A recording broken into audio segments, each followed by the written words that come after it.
Welcome to a study of word choice and order. We're going to study elements of enjambment and caesura. We're also going to study how enjambment works within a ballad and look at the Ballad of Birmingham, and we're going to study a little bit of concrete poetry. So have your book handy. We're going to need it to look at a specific poem that I'm not going to put on the slides. First, what we want to talk about is that idea of enjambment that they were talking about in your text. And one of the classic examples that I can think of to study this idea is William Carlos Williams' The Red Wheelbarrow. Students look at this poem and they go, what? So I'm so happy that they included it in your text. I wish that this would have been one of the ones that they had completed a larger study, but you do have the background to This Is Just to Say, the second William Carlos Williams study in the book. And so I just wanted to put this on the screen and be able to discuss it to see what he's doing here. So let's just read the poem and look at it. Let's see how it's arranged. The Red Wheelbarrow. So much depends upon a red wheelbarrow, glazed with rain, water, beside the white chickens. Okay, I read that a little more deliberately with a slight pause between each line that was broken. When you're reading poetry, you can read it a couple of different ways. I like to change up the way I read it. The way that I read it here uses the line ends or line breaks as a stopping point. But if you're looking at the overall poem itself, it actually runs straight through. There's no punctuation interrupted. The only punctuation is at the very end, and we're lucky that we get that punctuation. And so as we're looking through each of the lines, you really don't have a point of stoppage, if you will. You don't have any punctuation that's telling you stop here, pause here, connect these ideas. You do have the line breaks that do that for you. And so as I read it, each of those lines breaking from 3 words into 1 word, 3 words into 1 word, creates a pattern for my eyes and my mind that doesn't want to just run through the poem. It makes it want to just stop for a second and rest upon that 3rd word. So let me read it again without paying attention to the enjambment quite as strongly, just run through it as a sentence in itself. So much depends upon a red wheelbarrow, glazed with rainwater beside the white chickens.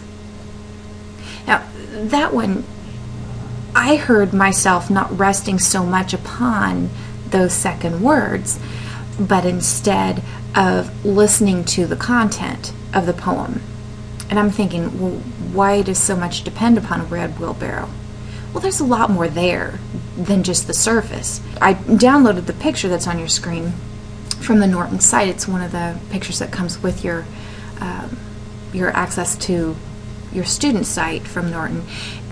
As I look at that red wheelbarrow right next to the chickens, immediately, what do you start thinking of? Well, I start thinking of work. I start thinking of technologies that have made work so much easier. I start thinking about necessity, things leaning upon each other.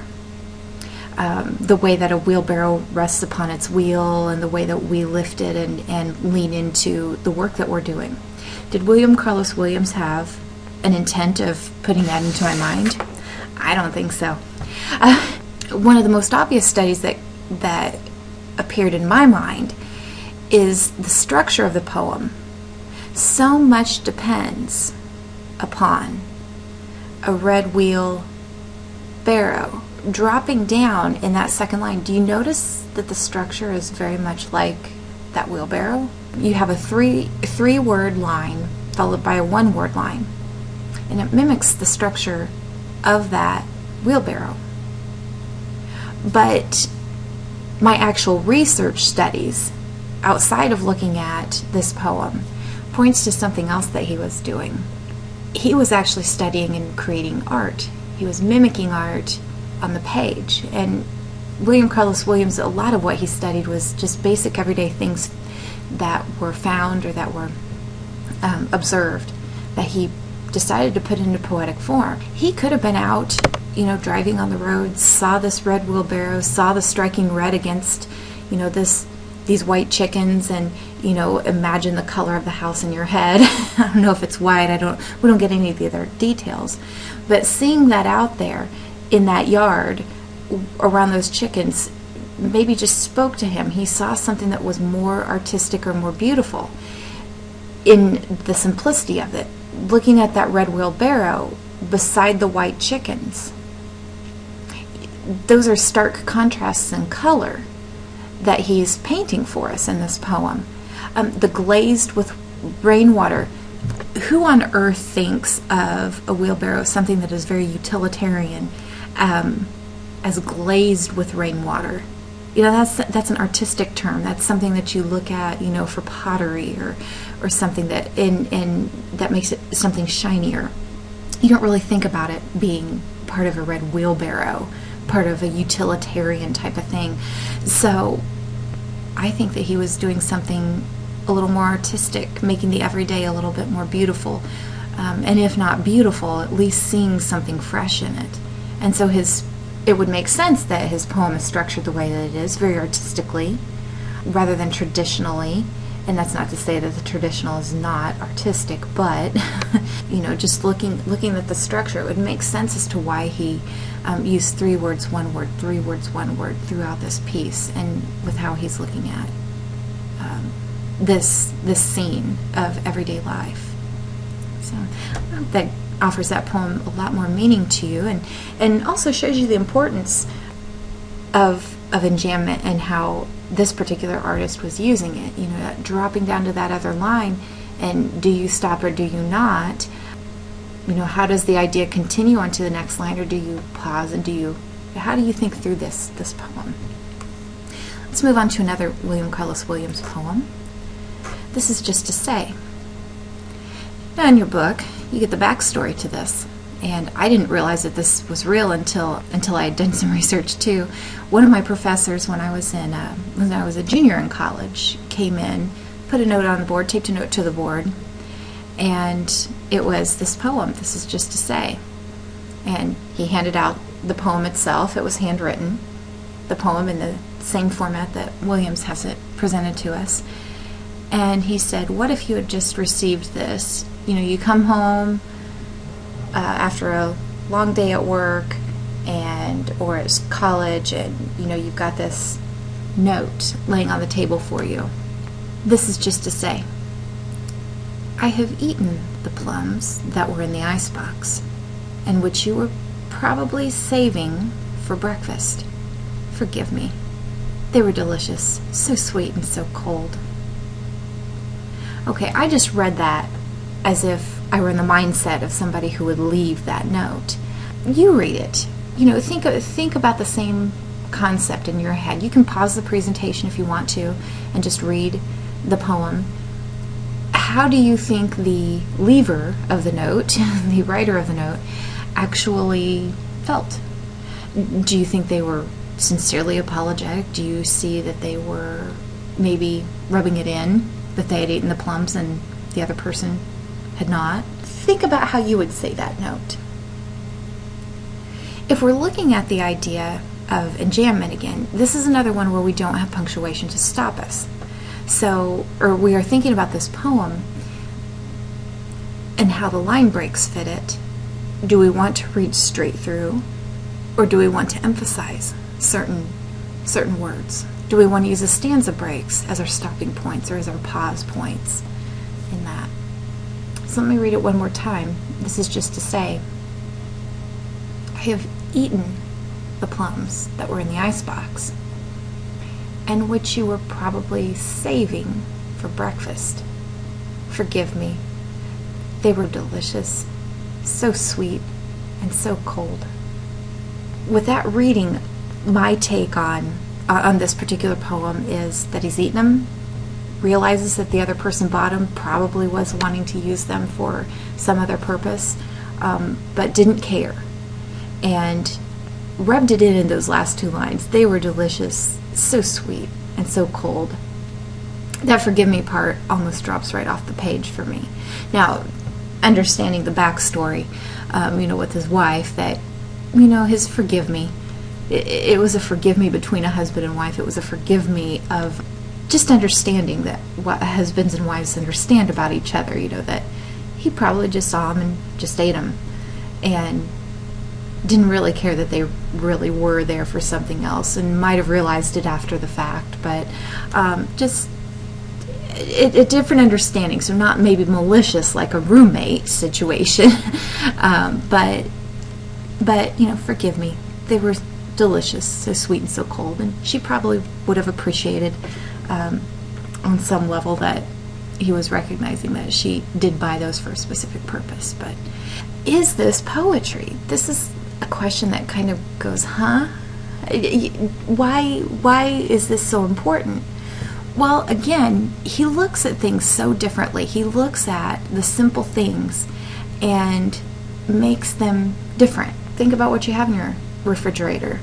Do you have apples? Do you have, what is your most prized possession in there? Is it the Diet Coke in the morning? Or, what is it that you really enjoy, or that you bought very special and wanted it and somebody took it?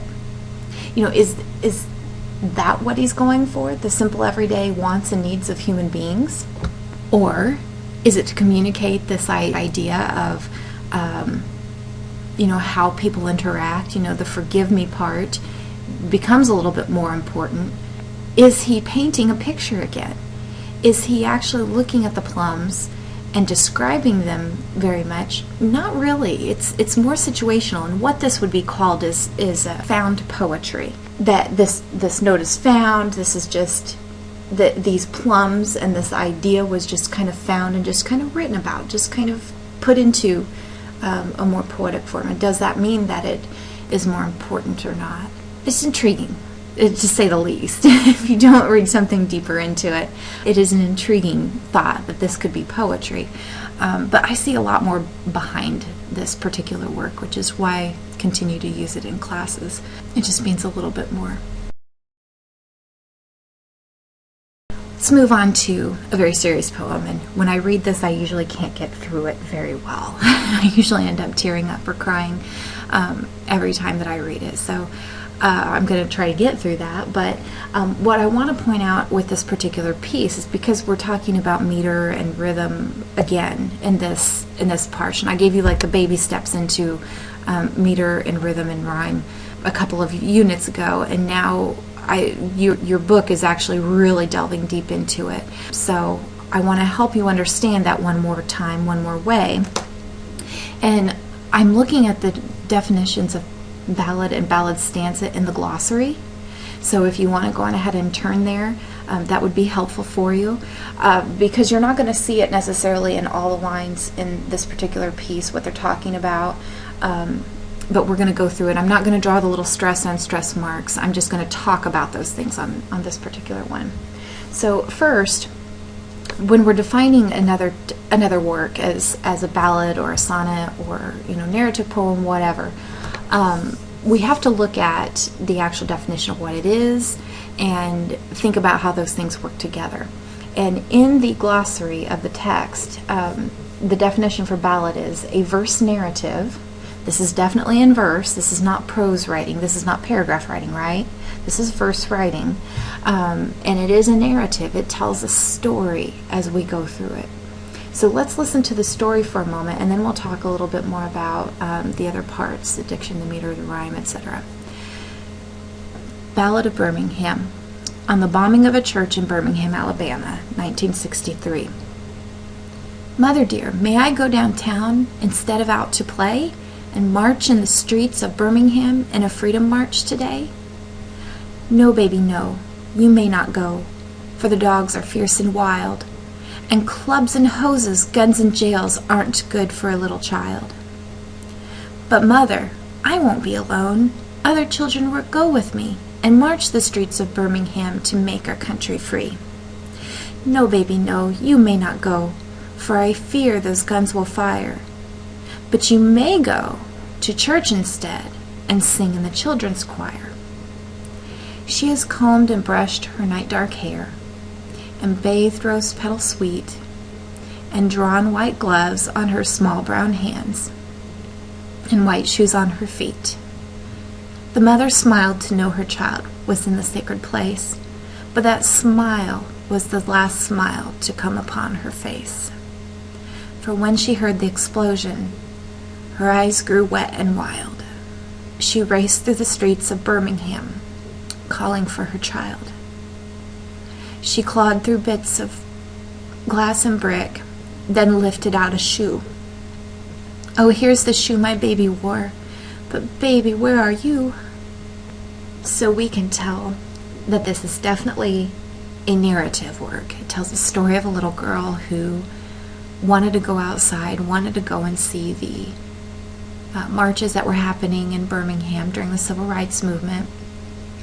And she wanted to do something. And the only place where a mother thought that her child was going to be safe was a church. And of course, a white supremacist ended up bombing that very church. And 4 little girls ended up dying during that bombing. So you can read about that. There's been a movie, Spike Lee, 4 Little Girls. It was a documentary. It has Freeman Hrabowski, Condoleezza Rice, several people who were children, during that time, and who knew the little girls who were killed in that bombing. So, it's very worth your while, by the way. If we're talking about this beyond, we've got the verse narrative elements both together. Your text describes the ballad. Ballads were originally a folk creation, transmitted orally from person to person and age to age, and characterized by relatively simple diction, meter, and rhyme scheme. Those components are here. It is a very conversational poem. It literally is a conversation. The first half of the poem itself. And, there's nothing ornate here. There's nothing to overly adorn this particular poem. It's pretty simple. Combed and brushed her night dark hair. That's about as complicated as we get in this piece, with the hyphen of night dark hair.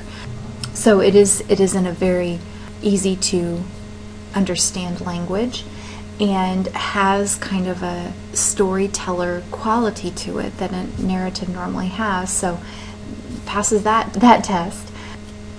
Continuing with the definition, by stock imagery and by repetition.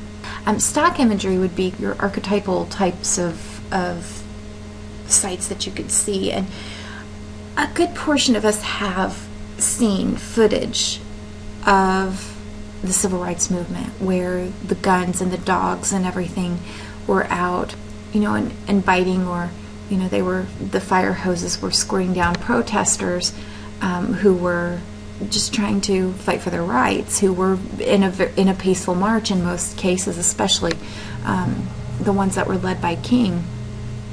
So a lot of that has become stock imagery.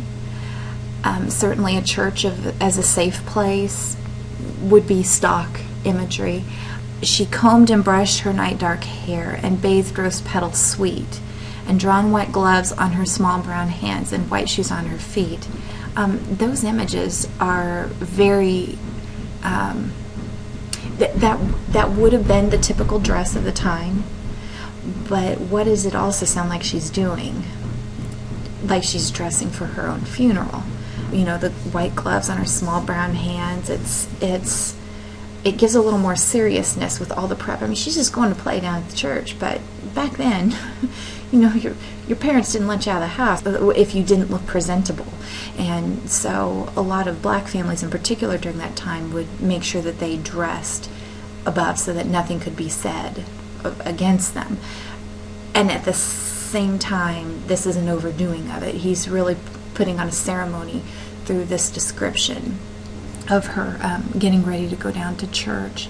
The by repetition part, that idea of offering repetition in here, and march the streets of Birmingham in a freedom march today, that particular line is not repeated, but in line 11, and march the streets of Birmingham is repeated, and then to make our country free is a similar concept that's been repeated. So it can be literal repetition of words. It can also be repetition of concepts. There's more repetition in line 5. No, baby, no, you may not go, for the dogs are fierce and wild. Down in line 13, no, baby, no, you may not go, for I fear those guns were fire. That same line is repeated, and then with the worry stated right after it, that concern portion is put in there again, is repeated. And the word baby, how many times, is child or baby brought out in this piece? And immediately those words just click in your head as innocent, pure, not responsible for what's going on. Commonly in the civil rights movement, people would come together in churches in order to have salvation from the civil rights movement, but also that was a place to make plans for the next protest, etc. So the person who bombed the church, whether they knew who was in there or not, we don't know that answer.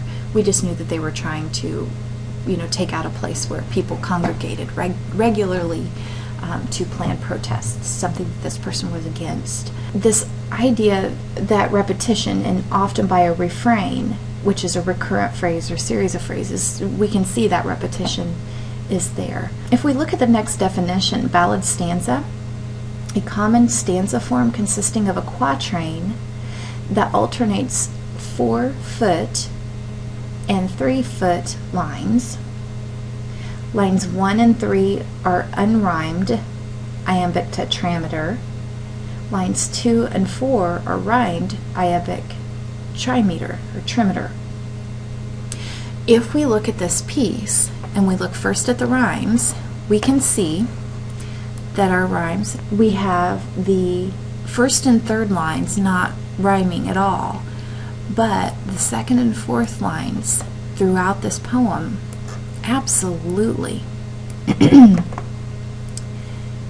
rhyme. As we go through, we've got me and free and fire and choir and sweet and feet. You can do that for each of the lines as we go through this poem. They all rhyme. And the thing that might be the most tricky here, once you see that part, okay, so this has so many of the qualities of a ballad.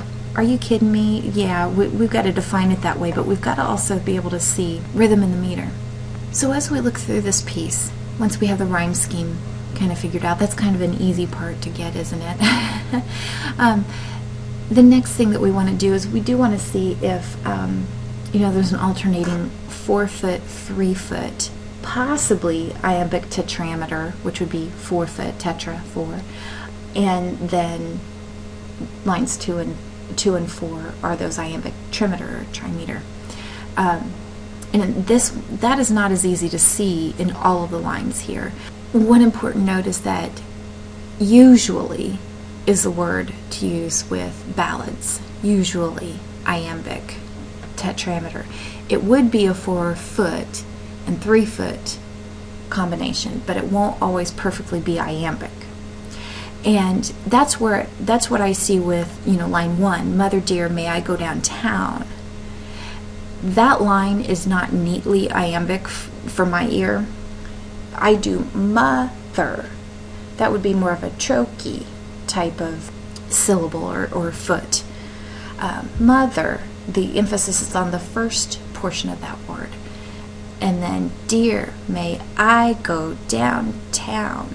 The end of it, downtown, I don't really distinguish in my ears a letting down or an unstressed syllable in there.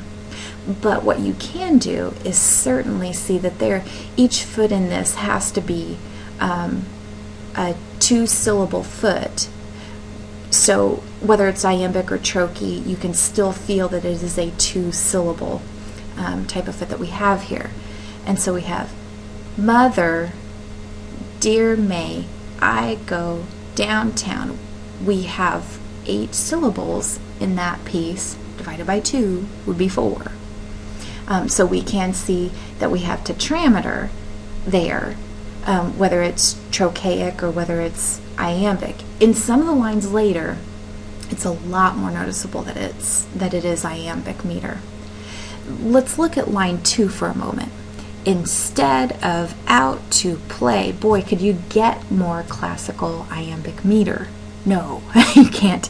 Instead, you really emphasize that portion of the word instead of out to play.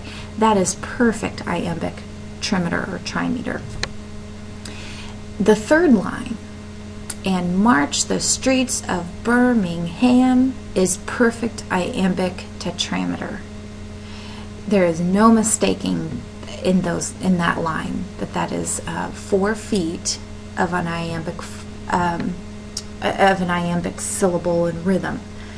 In a freedom march today, trimeter again. So as we go through each of these, you'll notice that some of them are a little more noticeable. They're definitely iambic, and some of them are not. The next line, no, I don't hear that mom saying no, baby. No. When a mom says no, she means no, and she says it. No, baby, no, you may not go. That's what I expect for a mother to say, to emphasize with it. So again, not quite as neatly, but it does follow the same pattern as line 1 does in the poem. For the dogs are fierce and wild. That has an iambic meter to it. That definitely feels like it. And for the dogs, I kind of blend those words together for the in an unstressed syllable. So I hope that helps you get a little bit more comfortable with understanding rhythm and meter, and see how it works in a ballad as well as, other works. This piece of concrete poetry by May Svensson is one that really spoke to me. It's as if she got the movement and the words and everything so right on a couple of different levels that makes it just ripe for analysis. Let's read through it first. Women should be pedestals, moving to the motions of men. Or they should be little horses, those wooden, sweet, old-fashioned, painted rocking horses, the gladdest things in the toy room. The pegs of their ears, so familiar and dear to the trusting fists to be chafed. Feeling and then unfeeling, to be joyfully ridden, rockingly ridden, until the restored egos dismount and the legs stride away. Immobile, sweet-lipped, sturdy, and smiling, women should always be waiting, willing to be set into motion. Women should be pedestals to men. This poem has so many commentaries, and just pause for a minute, pause the presentation, and I want you to think about all the commentaries that she's making about women, about men, about their relationships together, about their lack of relationships together, about women being treated as toys with the pegs in the ears. I want you to think about all of the imagery that she gives us in the words alone. So pause for a minute and just look through this poem one more time.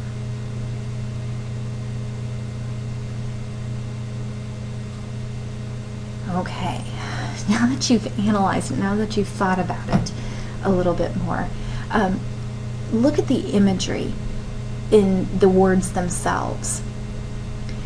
Women would be an image that is repeated throughout the piece. Write that word down and think about all the different ways that May Svensson is putting in that word and using that word throughout the piece. Trace it, track it. How many times does she mention the word? And in what context are they mentioned? The next visual word that I see in here is pedestals. And she uses it at the very beginning of the piece. And then she transitions it into a toy. And then she transitions it back out to the pedestal again.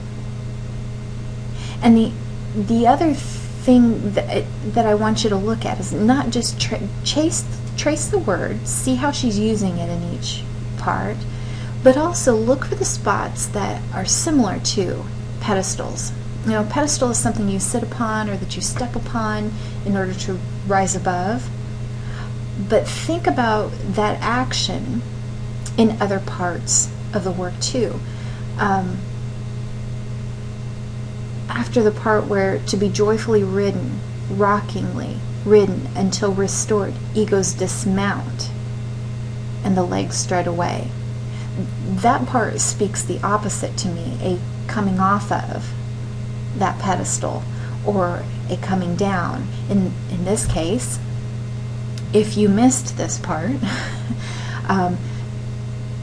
it's not just a child's toy to be ridden, but it's also a very sexualized version of being that toy for the husband.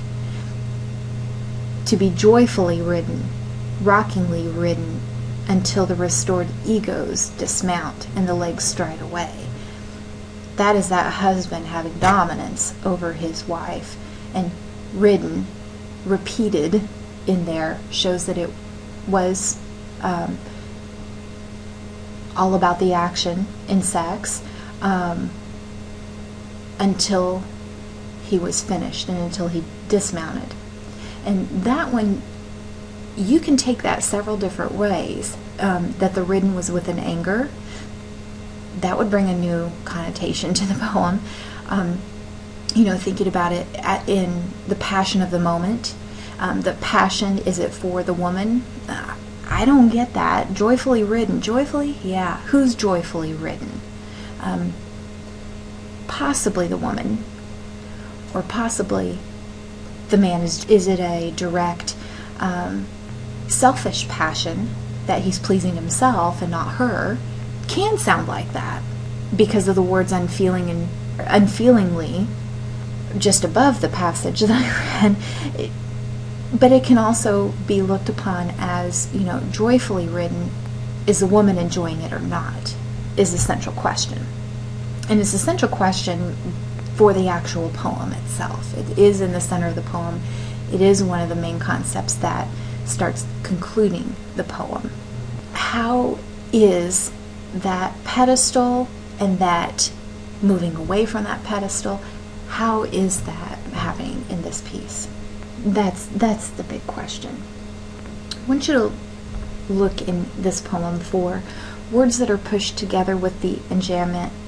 And obviously we don't have any punctuation here in this poem either. We have line breaks and we have transitions within the poem and within the curves of the poem.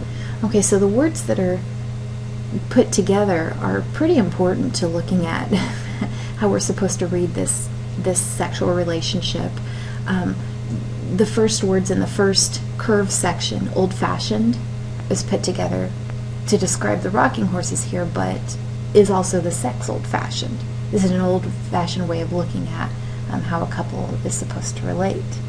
So you've got those kinds of words that are being pushed together rather purposefully. In the latter part of the poem, we also have sweet-lipped. Those are not two words that I would necessarily expect to see together. I would expect them to be hyphenated. Same with old-fashioned, but she has very carefully and purposefully pushed these words together in this poem. What does that mean? It doesn't mean anything in addition to the ways that we're interpreting this poem. She also has several sentences in here. Not all of them start with specific curves. Some of them start at the end of a line of a curve as it goes up to meet the next line in the second column or second curve. So looking at where she's breaking these sentences is pretty important, and thank goodness she actually put capital letters in those spots where a new sentence is to begin. And at the very end, she makes she repeats that commentary, women should be pedestals to men, that she started at the very beginning of the piece. You know, why did she do that? Why did she have the last half of that second curve, or the third curve, excuse me?